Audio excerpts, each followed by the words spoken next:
अस्सलाम वालेकुम। वालेकुम सलाम। कैस भाई ये कुछ राशन दे दें, पैसे मैं आपको अगले हफ्ते दे दूँ। क्या उधार?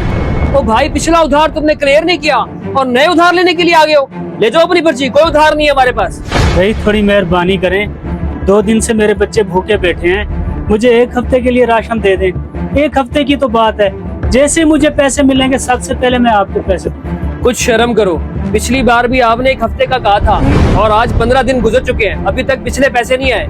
इसी तरह मैं आप जैसे लोगों को उधार देता रहा ना, मेरी दुकान बंद हो जाएगी। पहले आप पिछला क्लियर करो, उसके बाद आगे चलेंगे। भाई मैं तो आपसे दरखास्त कर रहा था, आप जानते हैं मैं इस टाइम मजबूर हूँ। आपने राशन नहीं देना, ना दे, इस तरह मेरी बेइज्जती तो ना करें।